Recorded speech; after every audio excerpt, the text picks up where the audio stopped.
SM गुरुजी competition में आपका स्वागत है। साथियों, हमारा ये लक्ष्य है कि कम से कम समय में अधिक से अधिक जानकारी आप तक पहुंचाई जाए। आज हम मध्य प्रदेश की मुख्य योजनाओं के बारे में चर्चा करेंगे।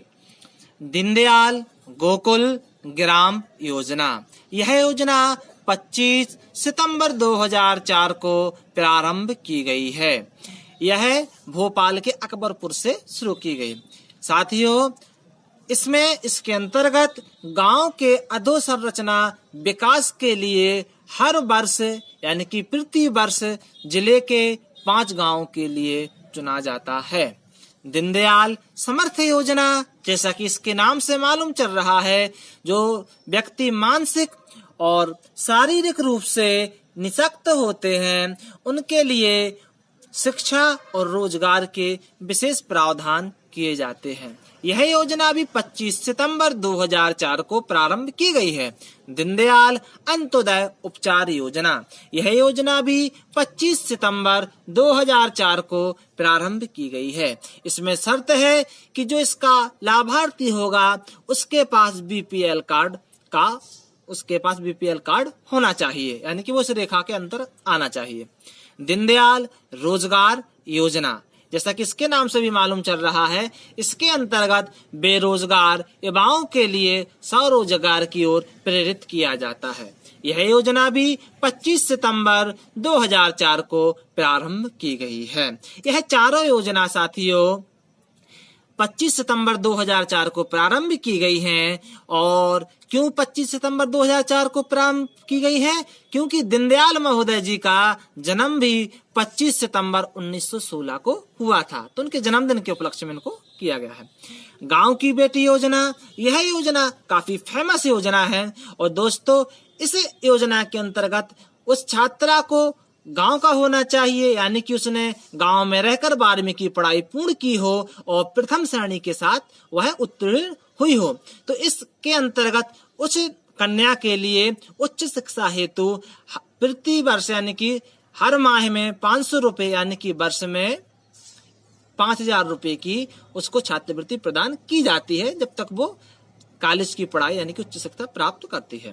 दीनदयाल चलित अस्पताल योजना, जो यह योजना है इसको हमें विशेष ध्यान रखना है। साथ ही जो ये दीनदयाल चलित अस्पताल योजना है, यह 29 मई 2006 को प्रारंभ की गई है। 29 मई 2006 को प्रारंभ की गई, इसमें थोड़ा सा ध्यान रखें। और यह योजना दूर स्थित क्षेत्रों में जहां एससी और एसटी क्षेत्र यानी कि लोग रहते हैं वहां पर स्वास्थ्य सुविधाएं उपलब्ध कराने के उद्देश्य से। साथियों, मुख्यमंत्री कन्यादान योजना, यह योजना 1 अप्रैल 2006 को प्रारंभ की गई है। साथियों, इस योजना के लिए हमें विशेष रूप से ध्यान रखना है, क्योंकि यह योजना जब मध्य प्रदेश सरकार शिवराज सिंह महोदय मुख्यमंत्री जी ने शुरू की थी, उस समय इसमें 25,000 रुपए मिलते थे, लेकिन अब इसमें 51,000 रुपए की राशि प्रदान की जाती है कमलनाथ सरकार बनने के बाद। साथियों, लाडली लक्ष्मी योजना, यह 1 अप्रैल 2006 को प्रारंभ की गई है। और साथियों, इसके अंतर्गत उस कन्या को 1,18,000 रुपए प्रदान किए जाते हैं। जब वो कक्षा 6 में आती है तो उसे 2,000 रुपए की छात्रवृत्ति यानी कि उसको मिलता है। 9 में आती है तो 4,000, और 11वीं में आती 6,000, और 12वीं में आती तो 6,000 रुपए। इस प्रकार से 18,000 हुए। और जब 21 वर्ष की हो जाती है और शादी के लिए उसके लिए तो उसको 1 लाख रुपए मिलता है। टोटल 1,18,000 होता है। मुख्यमंत्री निकाह योजना, यह योजना भी पहले इसको 25,000 मिलता था, लेकिन अब 51,000 रुपए इस योजना के अंतर्गत भी मिलता है। साथियों, जननी सुरक्षा योजना, यह योजना सितंबर 2006 से कहीं कहीं ऐसा आता और कहीं 12 अप्रैल 2005 को, तो हमारा तो यही अधिकतर 12 अप्रैल 2005 को आप समझे कि यह योजना प्रारंभ हुई है। इसके अंतर्गत ध्यान रखा जाता है कि कम से कम शिशु जो मृत्यु दर होती है उसको रखा जाए, इसका उद्देश्य होता है। इसके बाद विजया राजे जननी कल्याण बीमा योजना, यह योजना भी साथियों 12 मई 2006 को प्रारंभ की गई है। इस योजना में मातृ और शिशु दोनों की मृत्यु कम से कम हो, कमी लाने के उद्देश्य से प्रारंभ की गई है। उषा किरण योजना।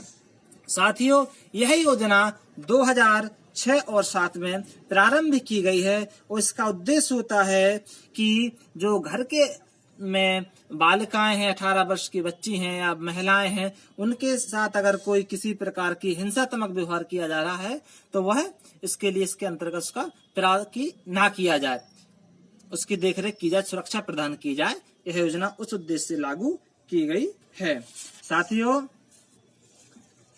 मध्य प्रदेश जिला गरीबी उन्मूलन योजना, यह काफी फेमस योजना है जिसे हम और आप DPIP के नाम से जानते हैं। साथ ही यह योजना मार्च 2001 से प्रारंभ की गई है और इसमें का विशेष ध्यान रखना, इसमें 2010 में इसको south Asia vice president team award DPIP को मिला है। इसको ध्यान रखें आप। जल दीप योजना, यह योजना जो ऐसे मछुआरों के लिए प्रारंभ की गई है जो जलीय क्षेत्र में टापुओं पर रहते हैं, और इसको इंदिरा सागर जलाशय से प्रारंभ किया गया है और यह योजना वर्ष 2007 में प्रारंभ की गई है। इसको ध्यान रखें साथियों, आता रहता है प्रश्न। बलराम तालाब योजना, यह योजना 25 मई 2007 को प्रारंभ की गई है और इस योजना के अंतर्गत जो वर्षा जल है उसको इकट्ठा किया जाए, संचय किया जाए और फसलों के लिए उसका उपयोग किया जाए, इसका मुख्य उद्देश्य है। खेत तालाब योजना, यह 22 मई 2007 से प्रारंभ की गई है और इसके अंतर्गत 3 प्रकार के मॉडल होते हैं जो पानी इकट्ठा करने के लिए, उसी तरह को इसमें पैसा भी मिलता है, लेकिन इसका रहता है 50% वहन सरकार करेगी और 50% उस व्यक्ति को खुद को करना पड़ेगा। मुख्यमंत्री ग्राम सड़क योजना, इस योजना में ऐसे गांव आते हैं जो प्रधानमंत्री सड़क योजना के अंतर्गत ना आते हों, उन गांव में यह योजना लागू होती है और इसका विशेष रहता है कि सामान्य क्षेत्र वहां 500 की आबादी हो और ऐसे क्षेत्र ST वाले जहां 250 की आबादी है वहां पर यह योजना लागू होती है। एकलव्य शिक्षा विकास योजना, यह वर्ष 2008 से प्रारंभ की गई है और इस योजना में साथियों तेंदुपत्ता जो संग्रह करते हैं, तोड़ते हैं, उन बच्चों के, उन गरीब माँ बाप के बच्चों के लिए इसमें उच्च शिक्षा का प्रावधान बच्चों के लिए किया गया है। पंच परमेश्वर योजना, यह 11 जनवरी 2012 से प्रारंभ की गई है और इसका जो मुख्य ध्येय होता है ग्राम के अधोसंरचना विकास के लिए, और इसमें राज्य सरकार एक मुश्त राशि उपलब्ध कराती है। साथियों, यह जो योजना है यह भी काफी आती रहती है टेस्टों में। फूड कूपन योजना, यह योजना 1 मार्च 2012 से प्रारंभ की गई है और इसमें क्या होता है कि जो सार्वजनिक वितरण प्रणाली है जहां से हमारा गरीब आदमी को राशन मिलता है, वहां पे काला बाजारी रोकने के उद्देश्य से इसका पारदर्शिता लाने के लिए प्रारंभ की गई है। मुख्यमंत्री तीर्थ दर्शन योजना, इसको जरूर याद करें क्योंकि आ सकती है, जरूर याद करें इसको। तो इसमें 3 सितंबर 2012 से प्रारंभ की गई है और जो 60 वर्ष से अधिक आयु के बुजुर्ग हैं उनके लिए निःशुल्क तीर्थ यात्रा करवाई जाती है, दर्शन करवाए जाते हैं। नर्मदा क्षिप्रा लिंक परियोजना, यह 29 नवंबर 2012 से प्रारंभ की गई है और इसके अंतर्गत मालवा क्षेत्र में पेयजल और सिंचाई के लिए जल उपलब्ध कराया जाएगा मालवा वालों के लिए। टांटिया भील स्वरोजगार, साथियों 22 मई 2013 को यह प्रारंभ की गई है और प्रदेश के आदिवासी युवाओं के लिए स्वरोजगार हेतु वित्तीय सहायता प्रदान की जाए। साथियों ध्यान रखें, जो टंटियां हैं इन्होंने 1897 का जो हमारे देश का स्वतंत्र संग्राम लड़ा है और इनको जो आदिवासी होते हैं वो मामा के नाम से इनको पुकारते हैं, तंतिया भी इनको कहा जाता है। लाड़ली लक्ष्मी योजना, यह 11 मई 2015 से प्रारंभ की गई है और इसमें बालिकाओं के बेहतर स्वास्थ्य, उच्च शिक्षा एवं 21 वर्ष तक के जो उनका होता है उनको ट्रेनिंग भी दी जाती है पढ़ाई के लिए।